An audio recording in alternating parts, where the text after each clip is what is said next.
A single mom inherited a worthless cabin.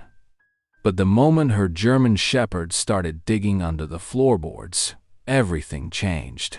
What they uncovered wasn't just old wood and dust, it was a hidden lockbox tied to a war, a betrayal, and a family secret buried for decades. The world told her this cabin was worthless, but inside its walls was gold stamped with Nazi symbols, and the truth about a man everyone thought was a traitor. Now, strangers are circling, eager to snatch it all away. But what if the real treasure isn't money at all? What if it's the story of a sacrifice so great it could finally heal a family's name? When a dog uncovers millions and the past collides with the present, one question remains. Will the truth set her free or destroy everything she has left? Let me know in the comments which city or country you're listening from. If you like stories that connect us, don't forget to subscribe before you leave. The late afternoon sun cast long shadows across the dusty road as Luna Carter's old pickup truck rumbled along, its worn tires crunching over gravel. Her eyes felt heavy from the 6-hour drive, but she forced herself to stay alert, occasionally glancing at her 8-year-old son Tommy, sleeping peacefully in the passenger seat. His dark curls fell across his forehead, and the string of his favorite blue hoodie had come undone. In the back seat, Duke, their loyal German Shepherd, paced restlessly from window to window, his nails clicking against the worn upholstery. His usual calm demeanor had given way to anxious energy over the past hour, and Luna couldn't help but wonder if he sensed her own unease about their destination. "Almost there, boy," Luna said softly, reaching back to pat Duke's head when they stopped at a crossroad. The dog whined in response, his brown eyes fixed on something in the distance. The truck's suspension groaned as Luna turned onto an overgrown dirt road, following the crude hand-drawn map her lawyer had given her along with the keys to her uncle's property. She hadn't seen Uncle James since she was a teenager, and the news of his death 3 months ago had come as a surprise, almost as surprising as learning he'd left her his cabin. The road curved sharply, and Luna's heart sank as their new home came into view.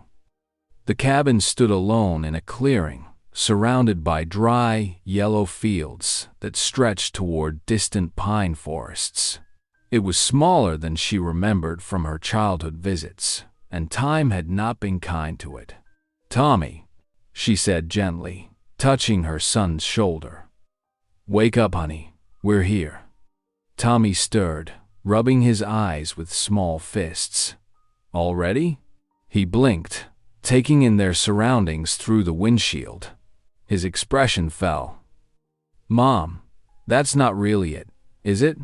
Luna forced a smile she didn't feel. "That's it. It might not look like much right now, but it looks scary." Tommy interrupted, pressing closer to his door as Luna parked the truck. Duke barked sharply from the back seat, making them both jump. The moment Luna opened the door, he bounded out, circling the vehicle with his nose to the ground. Luna stepped out, her boots raising small clouds of dust. The cabin's weathered exterior looked even worse up close. Gray wooden siding had warped over the years, and several shutters hung at awkward angles from grimy windows. The front porch extended across the entire facade, but the wooden boards sagged visibly in several places.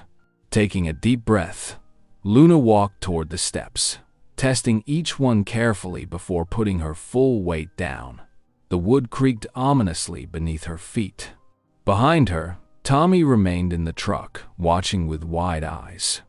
"Come on, sweetie," she called, trying to sound more confident than she felt. "Let's check out our new place. Do we really have to live here?" Tommy's voice quavered slightly as he finally climbed down from the truck, clutching his backpack to his chest like a shield. Luna's heart ached at his obvious distress. She walked back to him and knelt down, meeting his worried gaze. "It's just temporary, honey. Just until we figure out what to do next. Remember how we talked about this being our fresh start? But it's so old and empty." Tommy glanced around at the barren fields. "That means we get to make it our own," Luna said, squeezing his shoulder. "Think of it like an adventure. Besides, we have Duke with us." At the sound of his name, the German shepherd trotted over, pressing his warm body against Tommy's side. The boy's hand automatically went to scratch behind Duke's ears, and some of the tension left his small shoulders. Luna stood and surveyed the property again, trying to see past its current state to its potential. The roof definitely sagged in several spots that would need immediate attention. The chimney looked stable enough, though, and the foundation appeared solid despite the cabin's overall worn appearance.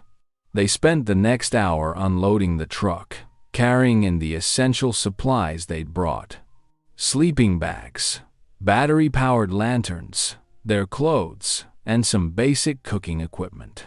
The cabin's interior matched its exterior: dusty, musty, and in need of serious attention. Luna opened several windows, hoping to let in fresh air, though the ancient frames protested with every push. As dusk approached, the temperature dropped quickly, and Luna set up their portable camping stove on a cleared space of counter in the small kitchen area. Tommy sat cross-legged on his sleeping bag, watching as she heated up canned soup for their dinner. "Remember when we used to go camping?" Luna asked, stirring the soup.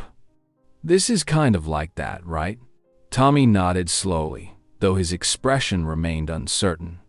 "But we always got to go home after camping." Luna's reply was cut off by a sudden scraping sound.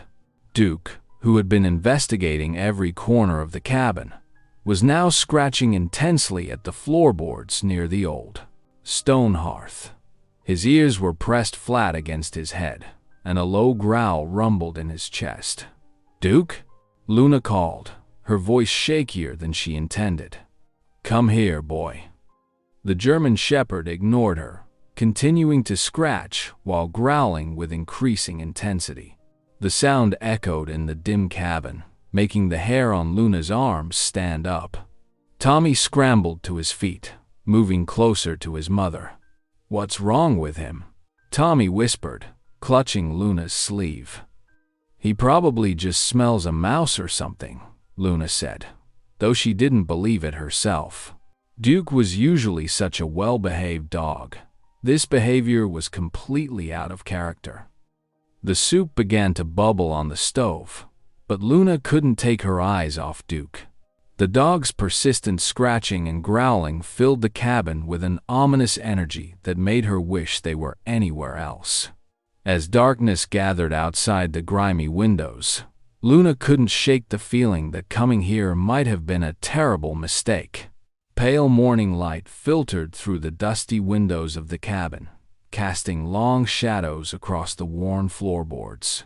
Luna stirred in her sleeping bag, pulled from sleep by an insistent scratching sound.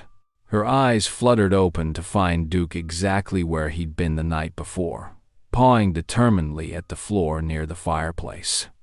"Duke, enough," she whispered, careful not to wake Tommy, who was still fast asleep in his sleeping bag nearby. The German shepherd paused briefly, looking at her with intense eyes, then resumed his scratching with even more determination. Luna sighed and pushed herself up, wrapping a blanket around her shoulders against the morning chill. The cabin felt different in the early light, less threatening than it had seemed in the darkness, but still holding on to its mysteries. She padded across the floor in her sock feet, the old boards creaking beneath her weight. "What's got you so worked up, boy?" she murmured, kneeling beside Duke. The dog moved, aside slightly, but kept his attention focused on the spot he'd been scratching. Luna ran her hand over the floorboards, feeling the grooves Duke's claws had left in the wood. As she did, she noticed something odd. Bits of debris and old splinters scattered around the area. Carefully, she began clearing away the accumulated dirt and wood chips. Duke watched intently as she worked, his tail low but wagging slightly. When she tapped one of the boards with her knuckles, an unexpected hollow sound echoed back. Luna's heart skipped a beat. "Well, that's interesting," she whispered, tapping the surrounding boards for comparison. The difference was obvious. While the others produced solid thuds, this one rang hollow. Looking around the cabin's main room, Luna spotted an old fireplace poker leaning against the hearth. She retrieved it, then carefully wedged its tip into a gap between the boards.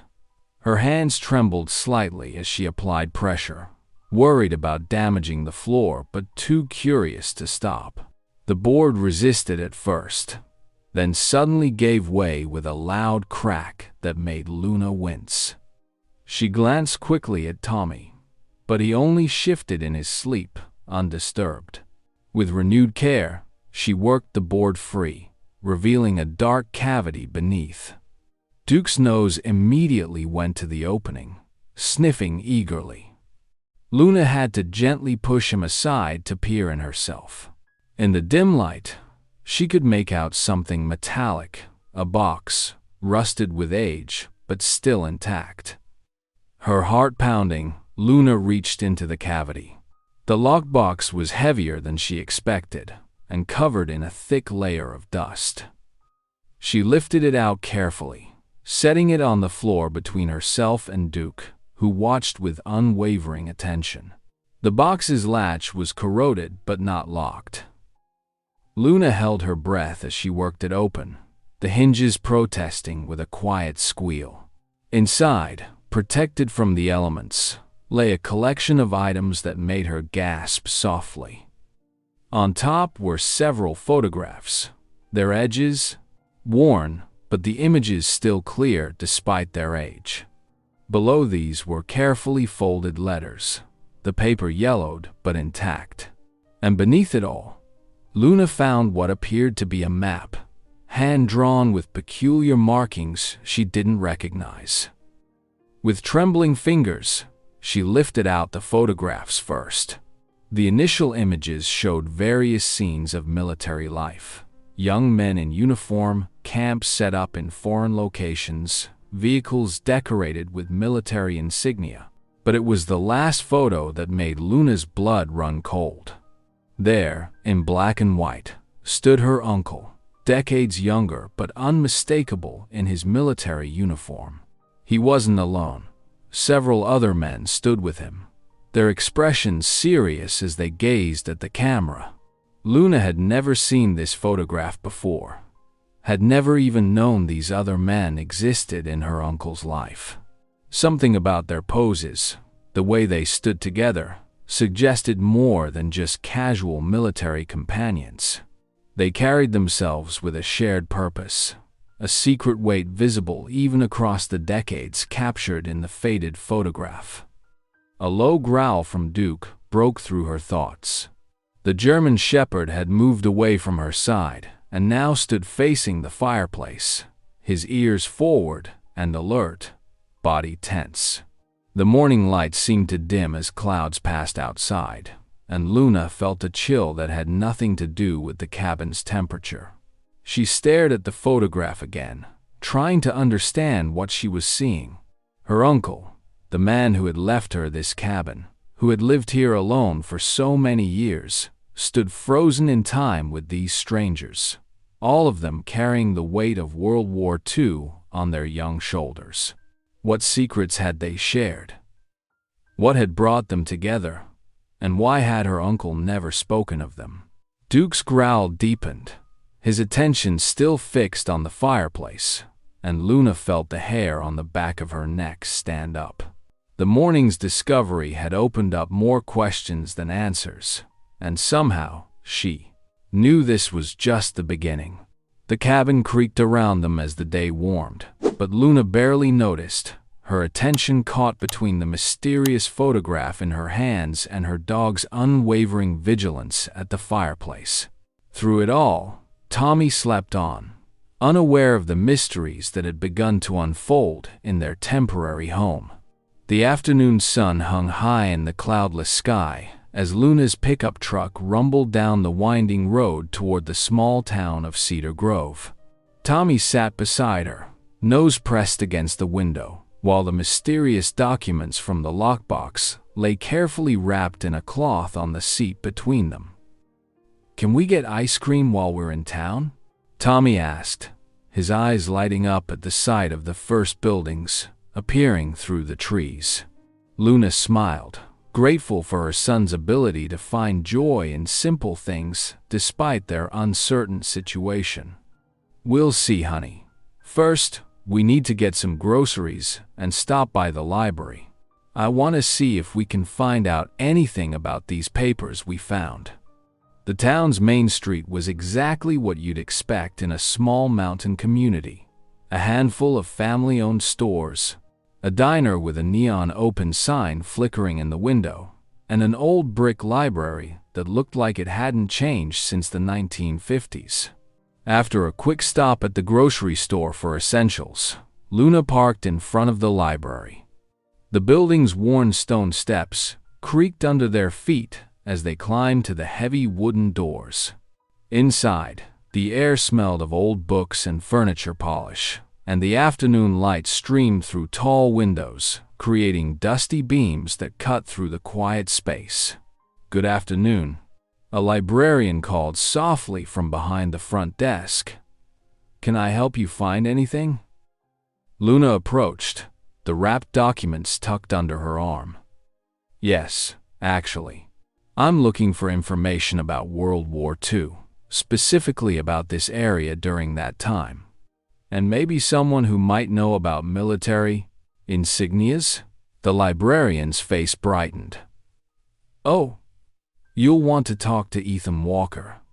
He's our local history expert, spends more time here than I do, honestly, and he's a veteran himself." She glanced around the library. "In fact, he's here now, back in the reference section." Luna found him exactly where the librarian said, seated at a corner table surrounded by open books and notebooks. Ethan Walker looked to be in his early 40s, with salt and pepper hair cut short in a military style. He wore a faded army jacket despite the warm day, and his posture remained straight even as he bent over his research. "Excuse me, Mr. Walker?" Luna said softly. He looked up, and Luna noticed the warmth in his brown eyes, despite the obvious weariness they held.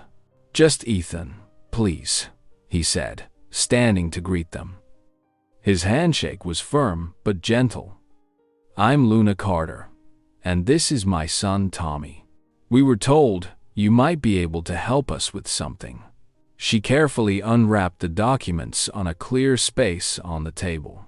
"These belong to my uncle. We just found them hidden in his old cabin."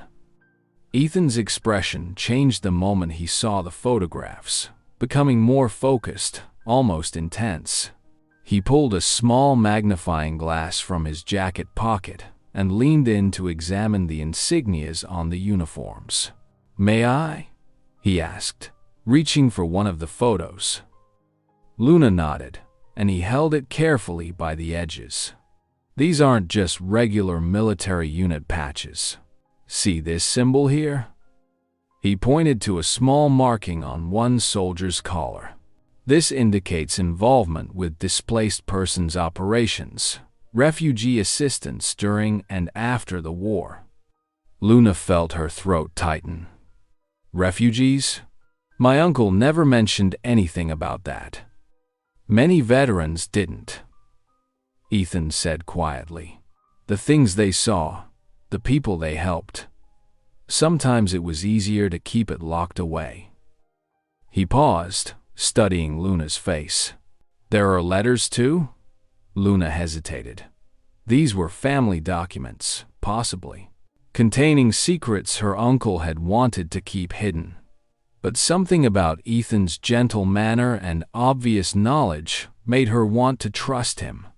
"Yes," she said finally, pulling out the yellowed papers. "But they're not in English, at least not entirely. And there are strange symbols mixed in with the text." Ethan's eyes widened as he examined the letters. "This is fascinating. It looks like a combination of German and what might be a simple cipher code." It was common for refugee assistance workers to use basic codes, especially when helping people relocate or protect valuable items. Would you be willing to help me understand what they say?" Luna asked, surprising herself with the request. Ethan looked up, his expression serious. "If you're comfortable with that, I'd be honored to help. These documents could be historically significant, especially for this region. There were several refugee camps in these mountains that aren't well documented." They spent the next 2 hours at that corner table, with Ethan carefully explaining what he could decipher from the letters. Tommy alternated between looking at picture books and listening intently when Ethan described what life was like for refugees during the war. "This particular letter," Ethan said, pointing to one dated 1945, "seems to reference a group of families being moved through the area. There's mention of items being secured, but the location is coded. It would take some time to work out all the details." Luna found herself drawn in by Ethan's knowledge and the careful way he handled her uncle's documents. When he offered to help her decode more of the letters, she found herself agreeing to meet again the following day. The sun was setting by the time Luna and Tommy returned to the cabin, their grocery bags full and their minds buzzing with questions about the past. They worked together to prepare a simple supper of spaghetti and meatballs, the normality of the task helping to ground Luna after the revelations of the afternoon. As they sat down to eat at the small kitchen table, Luna couldn't help but notice Duke's behavior.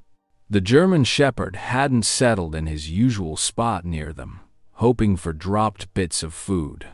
Instead, he sat rigidly by the stone fireplace, his tail stiff and alert, eyes fixed on the hearth as if he could see something they couldn't. "Duke seems really interested in that fireplace," Tommy said between bites of spaghetti. Luna watched her faithful companion, remembering how his instincts had led them to the hidden lockbox. "He sure does, honey," she replied, wondering what other secrets this old cabin might be holding. "He sure does." After Tommy had gone to bed, Luna sat in the dimly lit living room, watching Duke's peculiar behavior.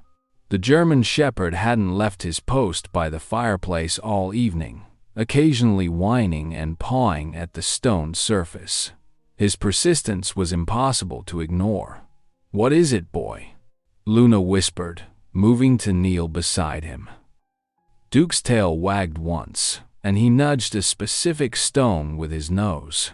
Luna ran her fingers over the rough surface, remembering how Duke's instincts had led them to the hidden lockbox in the floor.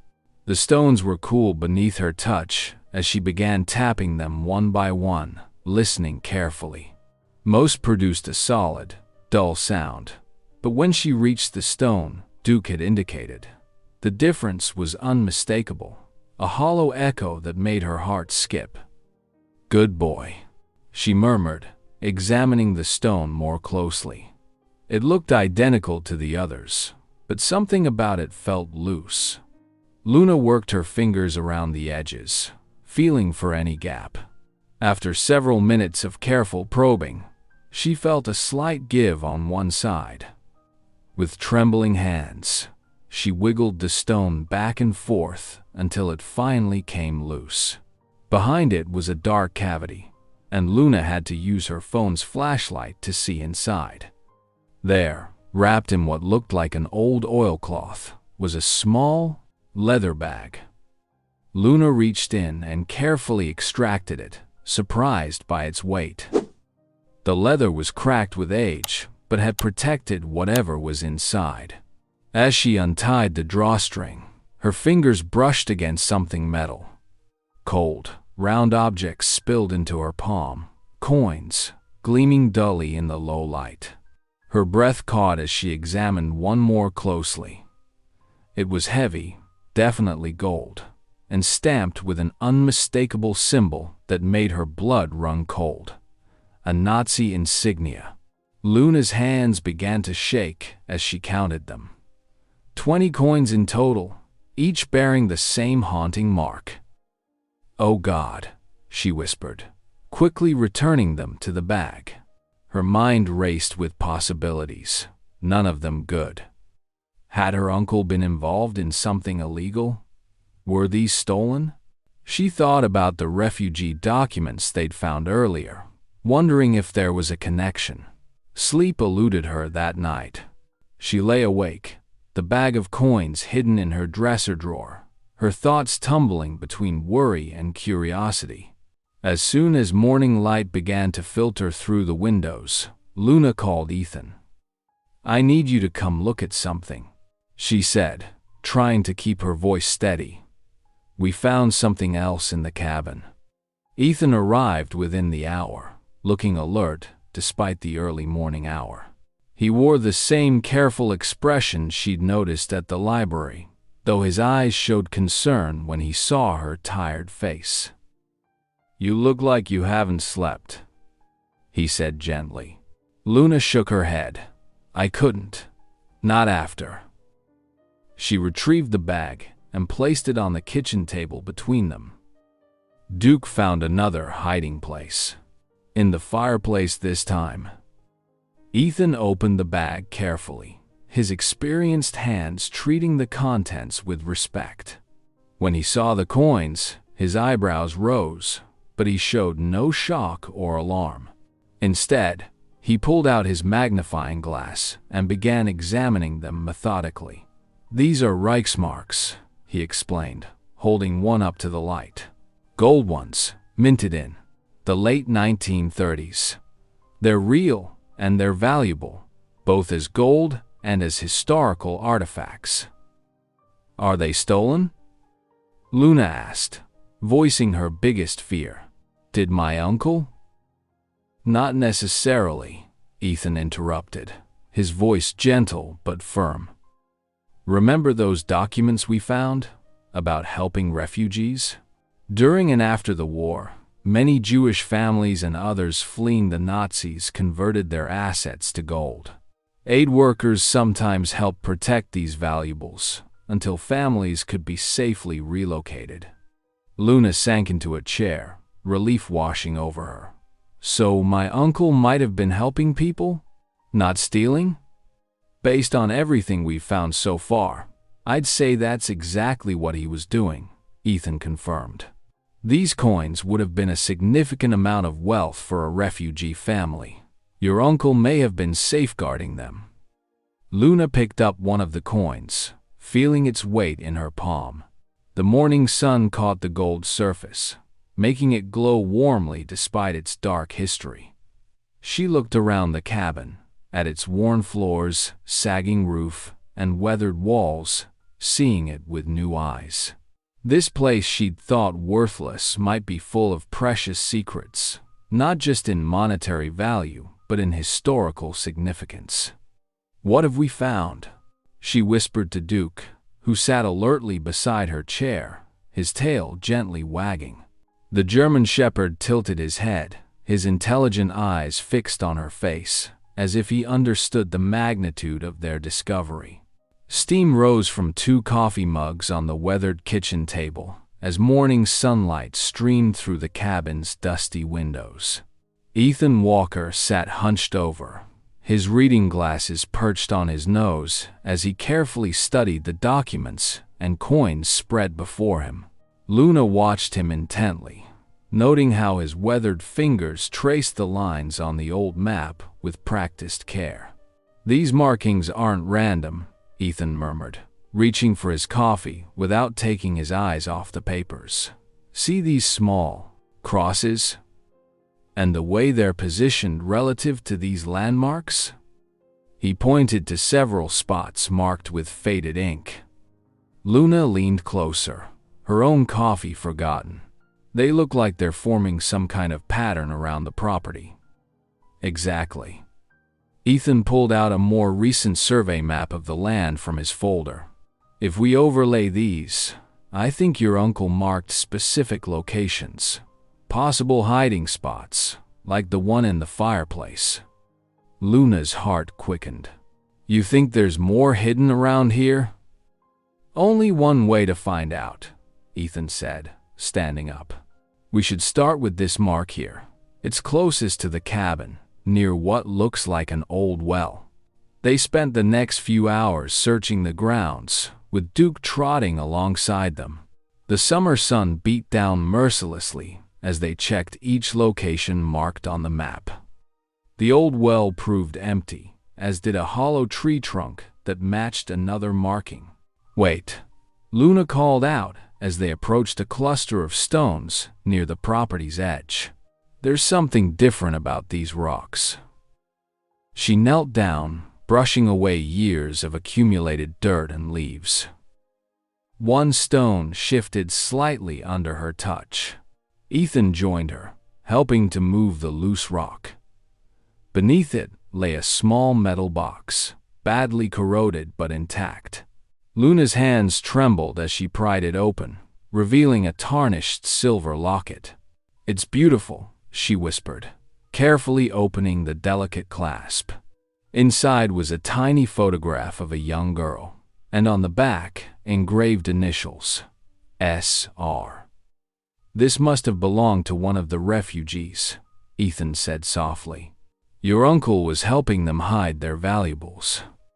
They returned to the cabin as evening approached, the locket safely tucked in Luna's pocket.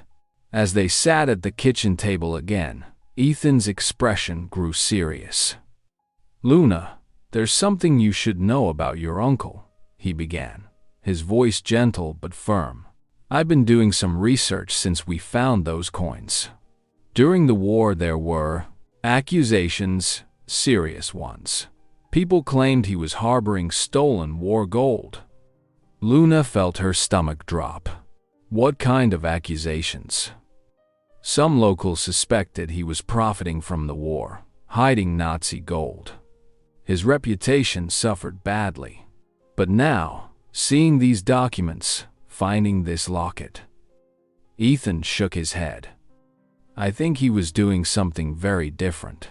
Something brave. He was protecting people's treasures, Luna said slowly, keeping them safe until the refugees could come back for them. Yes, but he took that secret to his grave.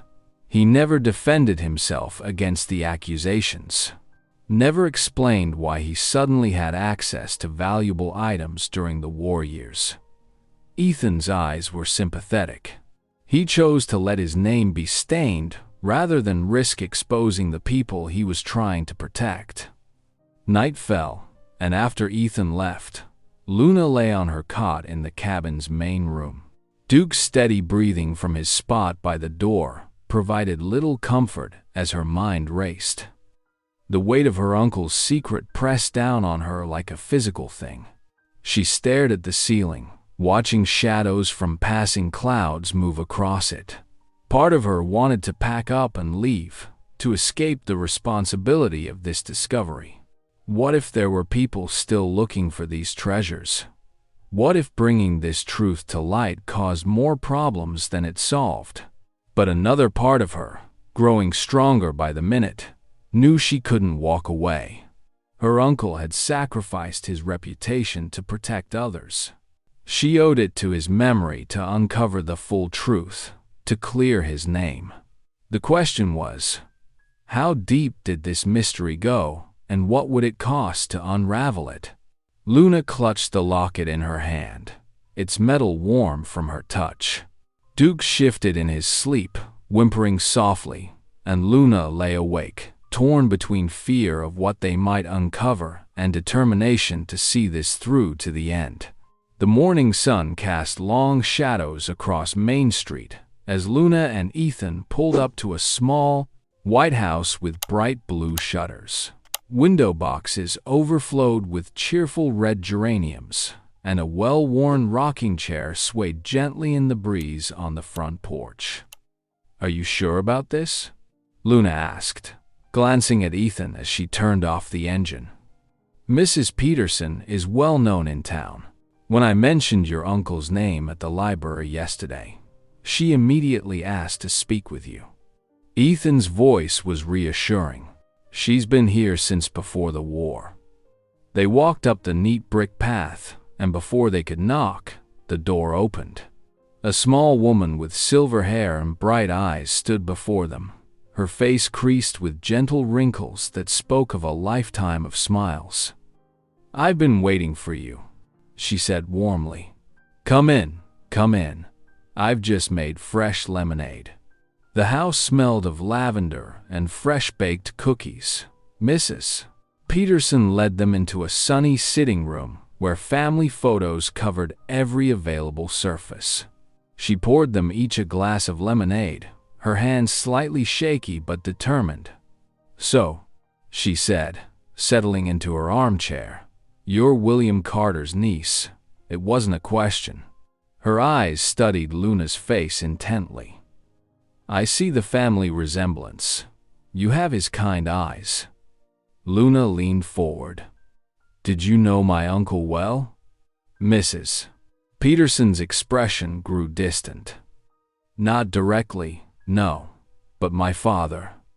She paused, taking a sip of lemonade. "My father spoke of him often, especially in his later years when the memories started weighing heavy on his mind." "What did he tell you?"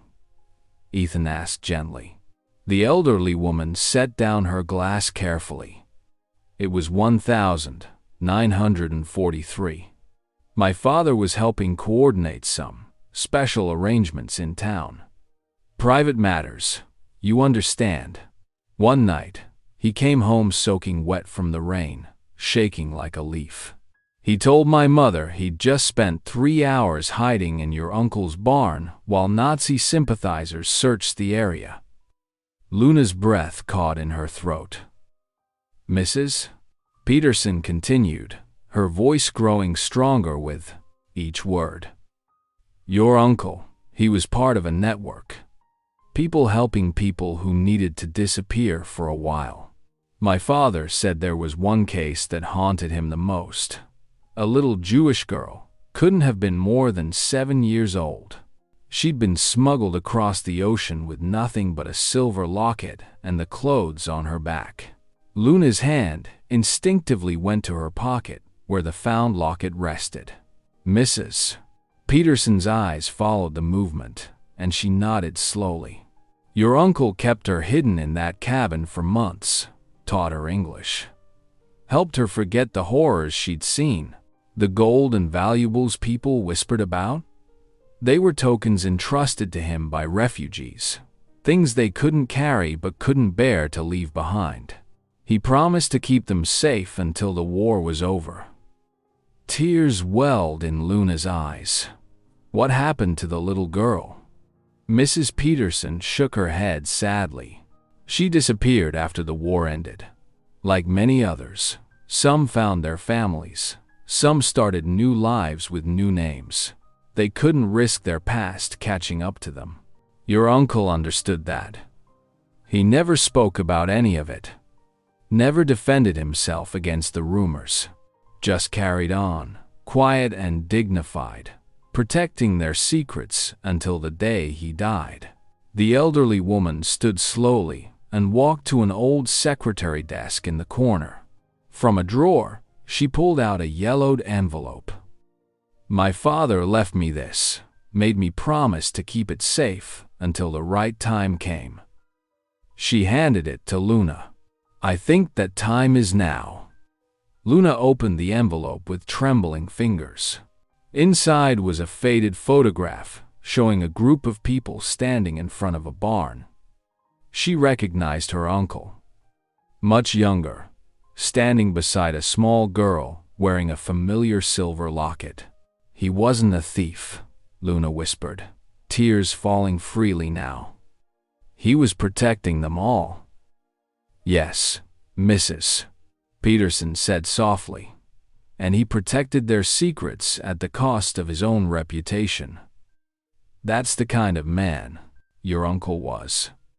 They stayed for another hour, listening to Mrs. Peterson's stories about the war years, about the quiet heroes who never sought recognition for their acts of courage. When they finally said their goodbyes, the sun was beginning to set, painting the sky in brilliant oranges and pinks. During the drive back to the cabin, Luna kept glancing in the rearview mirror at her sleeping son in the back seat. His peaceful face, so innocent and untouched by the weight of history, made her heart ache. The truth about her uncle's past pressed down on her shoulders like a physical presence, not a burden, but a sacred trust. The setting sun cast long shadows across the road as they drove, and Luna felt a deep connection to the uncle she'd never truly known. He'd sacrificed everything to protect those who couldn't protect themselves, carrying their secrets to his grave. Now those secrets had been passed to her, along with the responsibility to honor them properly. She watched her son shift in his sleep, completely unaware of the profound historical moment unfolding around him. The weight of her uncle's legacy settled more firmly on her shoulders as they drove toward home, toward a future forever changed by the past's unveiled truths. The night wrapped around the cabin like a thick blanket, broken only by the soft glow from Luna's bedside lamp. She sat cross-legged on her cot, reviewing the documents they'd found, when Duke's head suddenly snapped up. His ears perked forward, and a low rumble started in his chest. Luna set aside the papers and moved to the window, pulling back the worn curtain just enough to peek outside. The beam of headlights swept across the front yard as a pickup truck idled at the edge of the property. Its engine hummed in the darkness, sending chills down her spine. Duke pressed against her leg, his growl deepening. "Shh, it's okay," she whispered, though her heart raced. The truck sat there for what felt like forever, its presence menacing, in the darkness. Finally, the engine revved, and the vehicle pulled away, its taillights disappearing down the dirt road. Luna double-checked all the locks, then settled back on her cot, but sleep proved elusive. She couldn't shake the feeling of being watched. Morning brought fresh anxiety when a shiny black SUV pulled up to the cabin.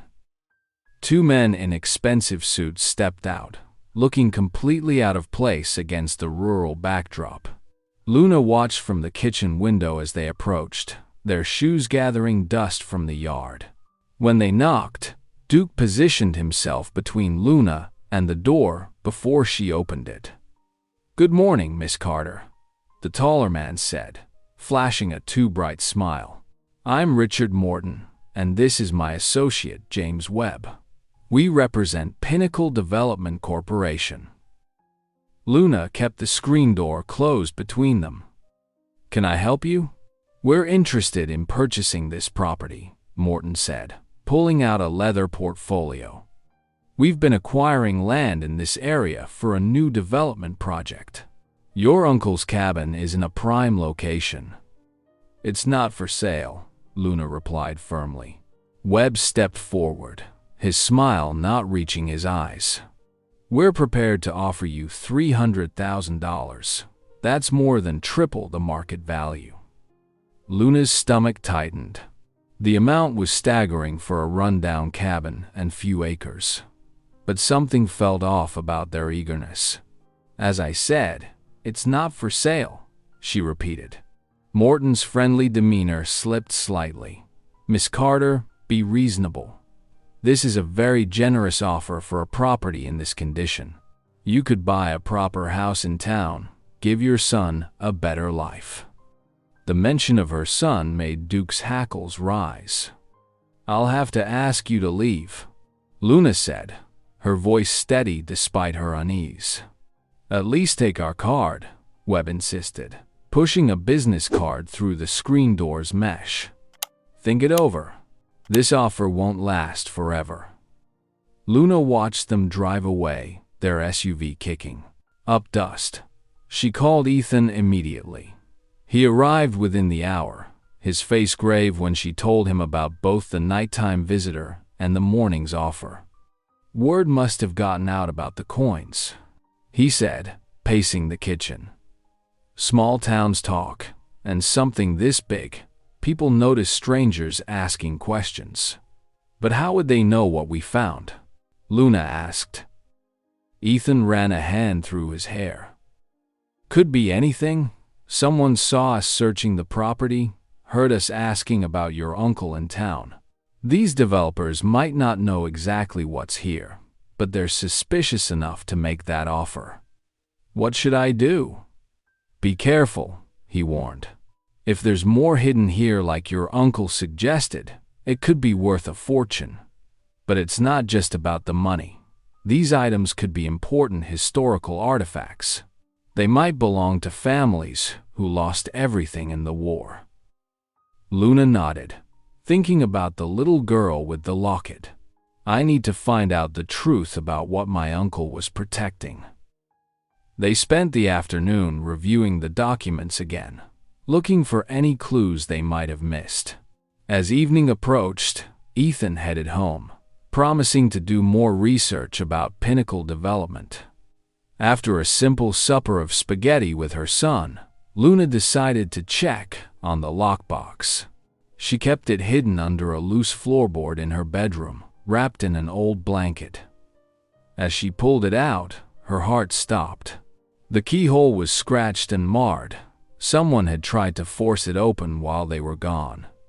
Luna clutched the box to her chest, her hands shaking.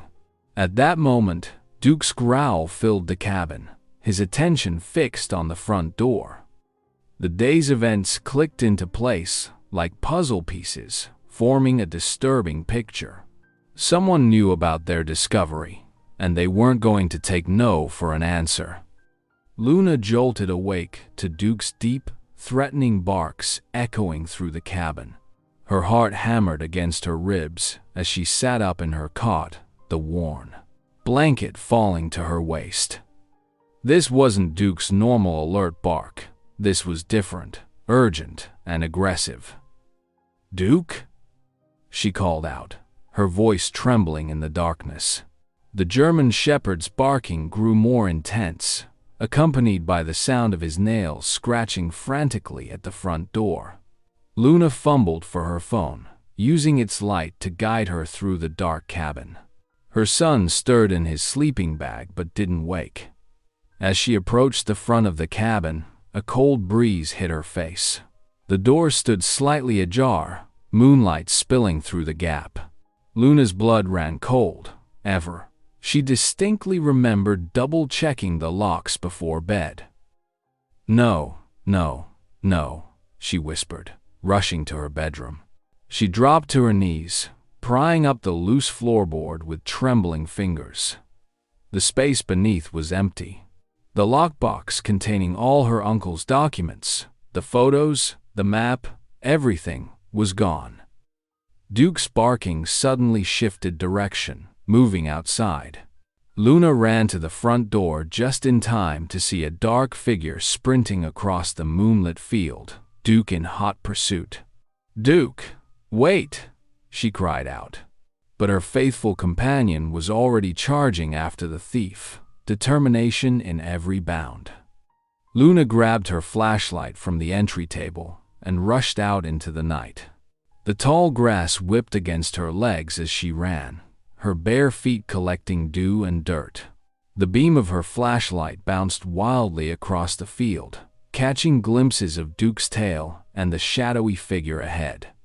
"Stop!" she shouted, her voice carried away by the night wind. "Please." The thief was heading toward the tree line where the property ended. Luna pushed herself harder, her lungs burning. Those documents were everything. Her only chance to understand what her uncle had done, to clear his name. She couldn't lose them. Duke was gaining on the intruder, his powerful legs eating up the distance. Just as he was about to reach them, the figure vaulted over an old fence and disappeared into the woods. Duke skidded to a stop at the property line, barking furiously into the darkness. Luna caught up moments later, gasping for breath. She swept her flashlight beam through the trees, but there was no sign of the thief or the lockbox. The woods beyond the fence were dense and dark, perfect for someone who knew where they were going. "No," she whispered, then louder, "No." Her voice cracked with desperation. Without those documents, how could she prove what her uncle had done? How could she show the world he wasn't a thief, but a hero who had protected refugees and their treasures? Tears welled up in her eyes as the magnitude of the loss hit her. The photos of her uncle with the refugees, the letters that might have explained everything, the map that could have led to more evidence, FSSS, all of it was gone. A small voice called from the cabin. "Mommy?" Luna turned to see her son standing on the porch in his pajamas, looking scared and confused. Duke's ears perked up at the boy's voice, and he gave one last growl toward the woods before turning back toward home. The fight drained out of Luna as she walked back to the cabin. Her son ran down the steps to meet her, wrapping his arms around her waist.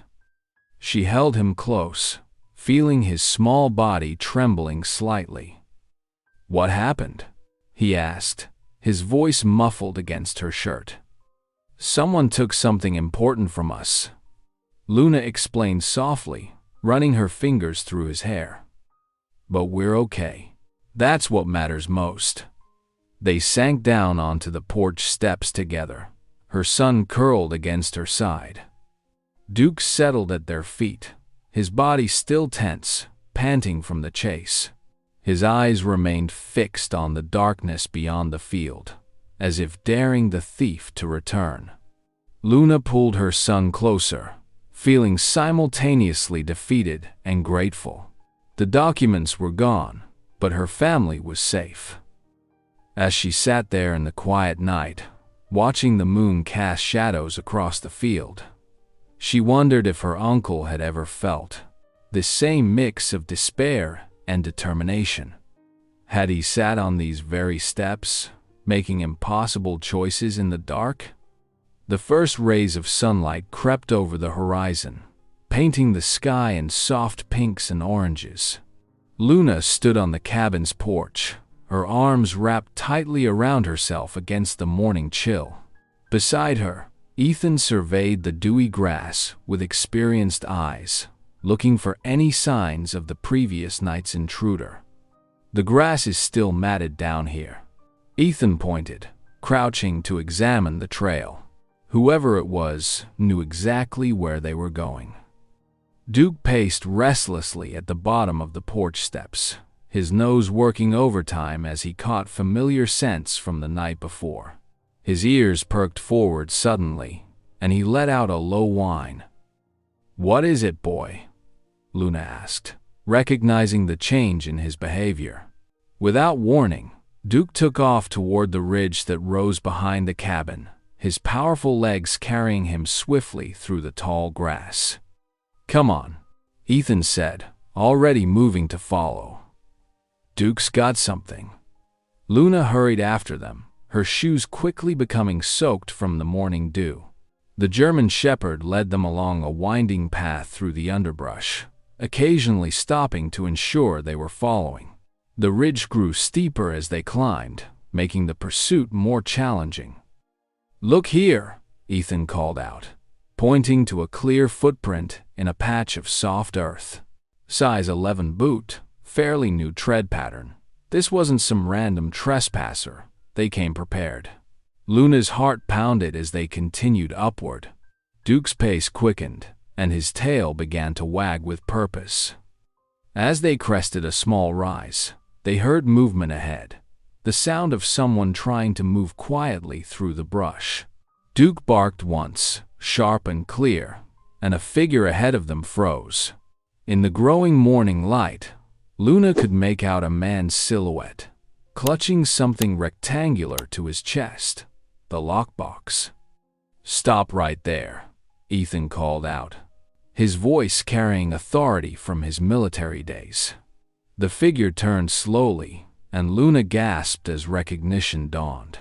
The face that looked back at them was one she'd seen in old family photos: Thomas Carter, her father's cousin whom she'd never met but knew about through family stories. "Thomas?" she said incredulously. "You're the one who broke in?" The man's face was a mask of defensive anger and shame. "You shouldn't have started digging into this, Luna. Some things are better left buried." Luna took a careful step forward, while Duke stayed close to her side, watching Thomas intently. "Why? Why would you take these documents? They belong to my family, to me." Thomas's grip tightened on the lockbox. "They belong to all of us, the whole Carter family. And they'll destroy what little reputation we have left if anyone sees them." "You don't understand," Luna protested, taking another step closer. "The documents, they show that Uncle James was protecting people, saving lives. What they show," Thomas spat, "is that our family was involved with Nazi gold. Do you have any idea what that could do to us? To our name? I've spent my whole life trying to distance myself from the whispers, the rumors about James Carter and his war connections." Ethan moved to stand beside Luna. "Sir, those documents tell a different story. Your uncle wasn't a collaborator. He was helping Jewish refugees escape with their belongings, protecting them from theft and worse." Thomas shook his head violently. "You don't know that for sure, and I won't risk it. The story dies here, with these papers." Luna felt tears welling up in her eyes, but her voice remained steady. "This isn't about gold, Thomas. It's about truth. It's about showing the world who Uncle James really was, what he really did." For the first time, uncertainty flickered across Thomas's face. His hands loosened slightly on the lockbox as he looked down at it, then back at Luna's pleading expression. The weight of decades of family shame, warred with the possibility of redemption in his eyes. Duke sat quietly now, watching the exchange with intelligent eyes, as if he too understood the importance of this moment. The morning sun had fully risen, casting long shadows through the trees as Thomas stood there, torn between his fear of the past and the chance to finally uncover the truth. "Please," Luna whispered, holding out her hand. "Help me tell his real story." Thomas's fingers flexed around the lockbox, his knuckles white with tension as he wrestled with his decision, caught between protecting the family from shame and revealing a truth that could change everything they thought they knew about their shared history. The trek back to the cabin was silent, heavy with the weight of history and unspoken words. Thomas clutched the lockbox close to his chest as they walked, his steps hesitant but purposeful. Duke trotted ahead, occasionally looking back as if to ensure everyone was following. Inside the cabin, morning light streamed through the dusty windows, creating golden beams that illuminated dancing dust motes. Luna cleared the kitchen table, while Ethan pulled out chairs. Thomas stood awkwardly by the door, before finally setting the lockbox down with trembling hands. "I'm sorry," he said quietly, his voice rough with emotion.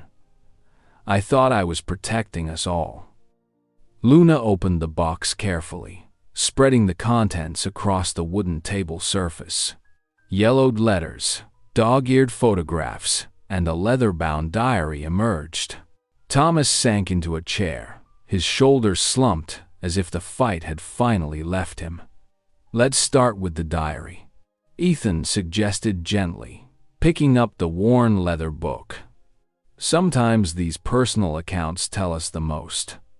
Luna nodded, and they gathered closer as Ethan opened to the first page. The handwriting was neat but cramped, as if trying to fit as many words as possible onto each page. Uncle James's voice seemed to speak directly from the past. The 15th of April 1943. Another family arrived tonight. Mother and 2 children. Nothing but the clothes they wear and a small bag of treasures they managed to keep hidden. I cannot write their names, not even here. The less that's known, the safer they'll be. Thomas leaned forward, his expression softening as Ethan continued reading. Entry after entry revealed a man working in secret, using the remote cabin as a way station for refugees fleeing persecution. Each page painted a clearer picture of Uncle James's true role during those dark years. The 3rd of June 1943, the B family brought a collection of gold coins, family heirlooms they've carried across 3 countries. They're terrified of losing them to thieves or worse. I've promised to hide them until after the war, when they can reclaim their inheritance. The father cried when I made this vow. These treasures are more than mere gold. They're hope, history, family, legacy. Luna's hands trembled as she sorted through the accompanying letters. Many were written in different languages, but their meaning was clear from the hastily scrawled English translations pinned to each one. They were thank you notes, desperate pleas for help, and carefully coded messages about new arrivals. "Look at this," she said, holding up a photograph. It showed Uncle James standing with a group of people, their faces tired but grateful. On the back was written, "Remember us, friend. You gave us shelter when others gave us only fear." Thomas reached for one of the letters with shaking fingers. "All these years," he whispered, "we thought he was a collaborator, that he'd stolen from victims of war. But he was protecting them, wasn't he? Protecting everything they had left." Ethan nodded, turning another page in the diary. "Your uncle was incredibly careful. He never wrote down names or specific details that could endanger anyone if the diary was found, but he kept meticulous records of what he was protecting and for whom." They spent hours reading through the documents, piecing together the true story. The gold coins they'd found weren't stolen Nazi treasure. They were family heirlooms entrusted to James Carter by desperate people who had no one else to turn to. He'd hidden them throughout the property, marking their locations in code on the map, planning to return them to their rightful owners once the war ended. The 12th of July 1944, another family safely moved on today. I cannot follow their journey, but I pray for their safety. The rumors about me grow darker. Some say I'm profiting from others' misery, that I'm hiding stolen wealth. I cannot defend myself without endangering those I've helped. This silence is a heavy burden, but I'll carry it gladly knowing children sleep safer tonight because of it. Luna wiped tears from her eyes as she read another letter, this one in careful English. "Dear Mr. Carter, we have reached safety at last. The children ask about the kind man in the cabin. We cannot thank you enough for risking everything to help strangers. One day, when it is safe, we hope to return for what we left in your care. Until then, know that your goodness will never be forgotten." He knew, Luna said softly, looking up at Thomas. He knew what people would think of him, but he chose to protect these families instead of his own reputation. Thomas covered his face with his hands. We condemned him, all of us. Even after the war, when he wouldn't explain where the money came from to maintain this place, when he wouldn't defend himself against the whispers, we just assumed the worst. Ethan turned to the final pages of the diary, reading the last entry. The 1st of December 1945. "The war is over, but many of those I helped will never return. Too many lives lost, too many families scattered across the world. I will continue to guard what they left in my care, hoping that someday someone will understand the true story. Until then, I accept that my name will be stained. It is a small price to pay for the while. Lives saved, the children protected, the hope preserved. Luna picked up the diary, holding it close to her chest as tears welled in her eyes. The morning light had shifted, casting long shadows across the table, covered in evidence of her uncle's quiet heroism. Ethan looked at her with gentle understanding and said softly, "He carried this secret so you could tell it." Over the next several days, Luna immersed herself in reaching out to historical societies and Jewish organizations. Her dining table covered with letters, emails printed on crisp paper, and notes from phone calls. Each morning, she'd sit with her coffee, carefully crafting messages that explained her uncle's role and the treasures he'd protected. "I found another family in Argentina," she told Ethan one morning, holding up a response letter.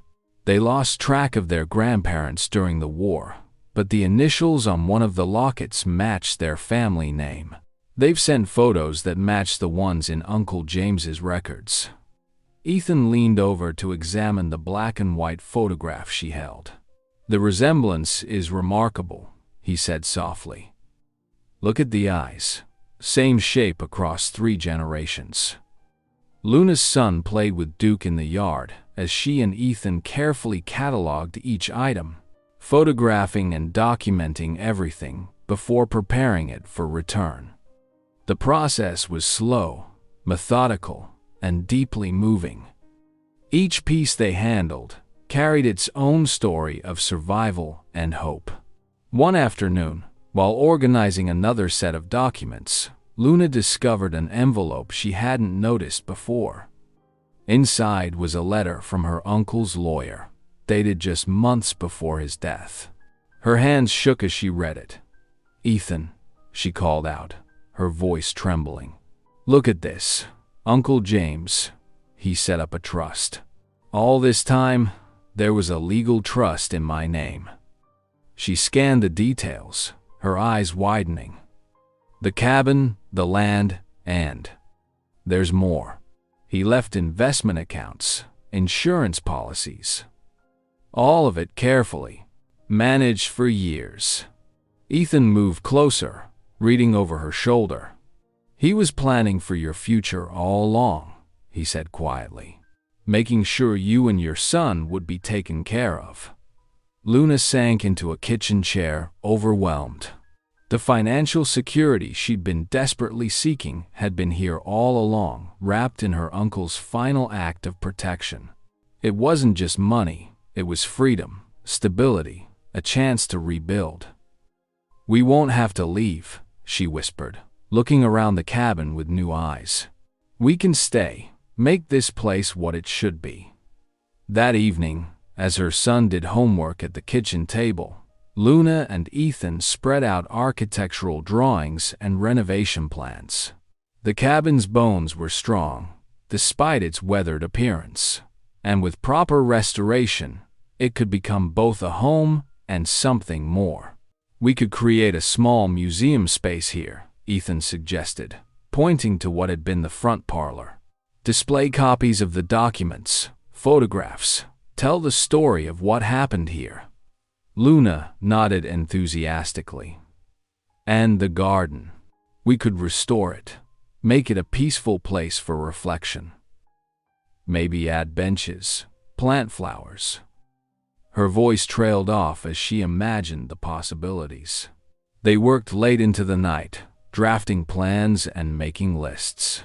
Luna's son occasionally wandered over, adding his own suggestions, a treehouse, a swing, places where other kids could come and play while learning about history.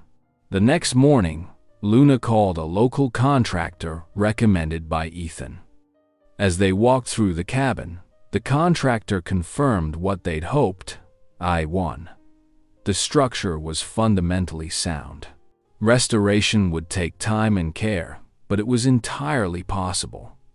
"We should start with the porch," the contractor suggested. "It's the foundation of how folks will experience this place." Luna agreed, and by that afternoon, fresh lumber had been delivered. The sweet smell of pine filled the air as Ethan helped unload the boards, stacking them carefully on the grass.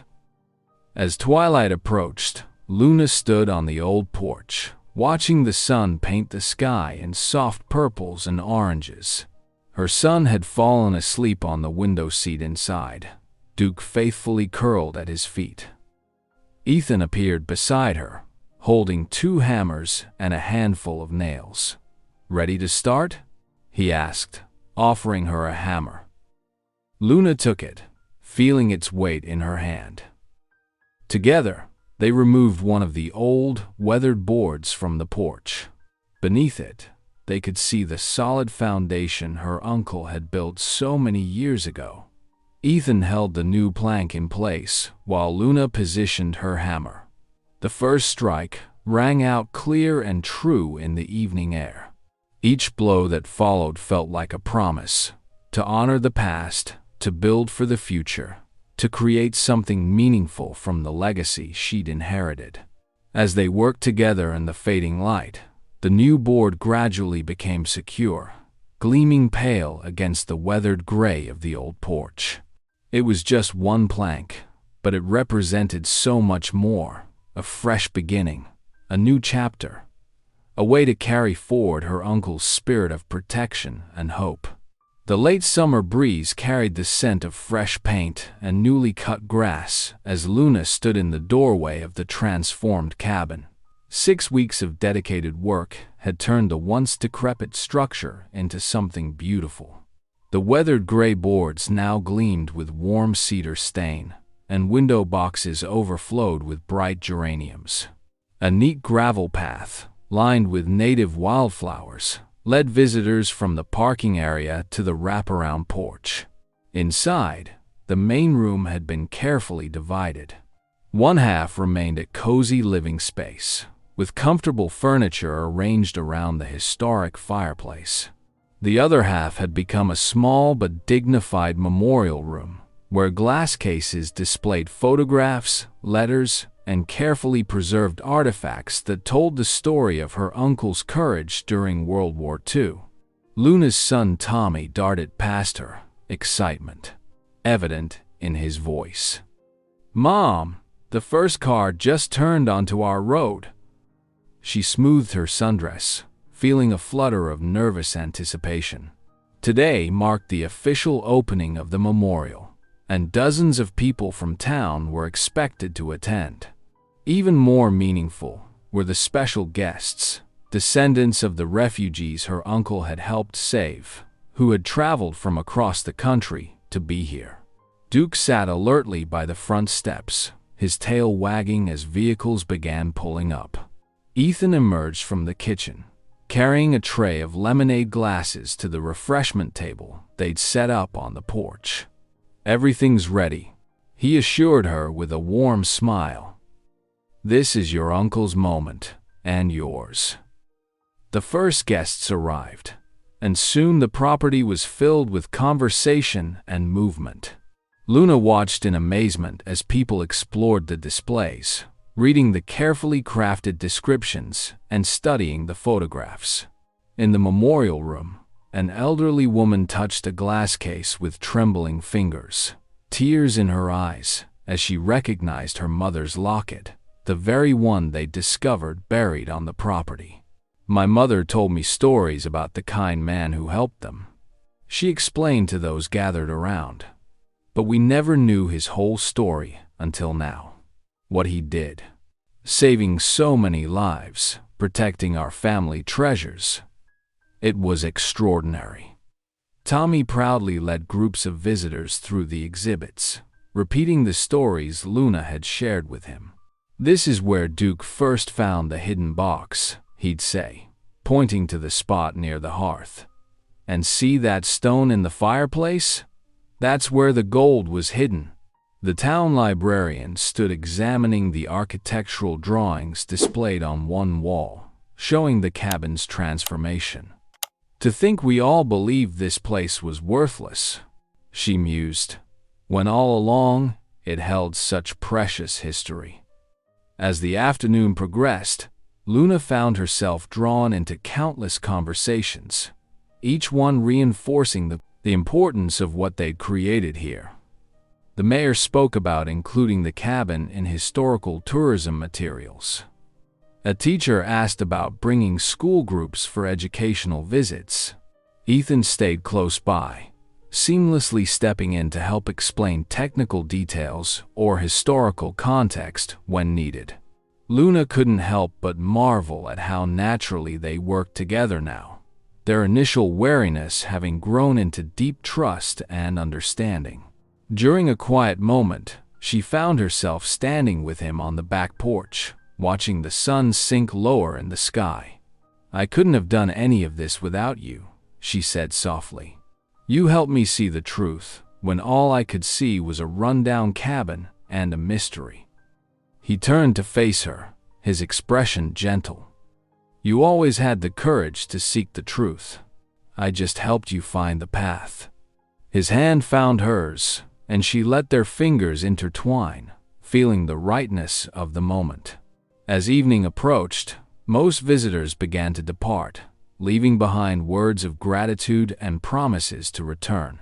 Luna's son helped gather empty plates and glasses, while Duke patrolled the property one final time before settling contentedly on the porch, his watchful duties complete. In the kitchen, Luna worked alongside Ethan, preparing a simple dinner: fresh bread, homemade soup, and apple pie still warm from the oven. The familiar domestic rhythm felt like a blessing after the emotional intensity of the day. Tommy set the table, carefully placing 3 bowls and a basket of warm rolls in the center. Through the window, they could see the last rays of sunlight painting the sky in brilliant orange and pink. Duke's silhouette on the porch stood guard against the approaching darkness, though his relaxed posture showed all was well. The 3 of them settled around the table, the cabin now quiet except for the gentle clink of spoons and murmur of easy conversation. Luna looked at her son, animatedly describing his favorite moments from the day. Then, at Ethan, whose steady presence had become such an essential part of their lives. This was so much more than a restored building or a historical memorial. Here, in this place that had once seemed worthless, they had found something priceless: a new beginning, a sense of purpose, and most unexpectedly, a family bound together by faith, courage, and the extraordinary story that had brought them all together. Through the open window came the evening chorus of crickets and the soft rustling of leaves in the breeze. Duke's contented sigh from his spot on the porch seemed to echo Luna's own feelings of peace and gratitude. The cabin had become exactly what it was always meant to be: not just a home or a memorial, but a testament to the power of truth, love, and the enduring strength of the human spirit. If even one moment stayed with you, hit subscribe. I'll be back tomorrow with another story written gently for the heart.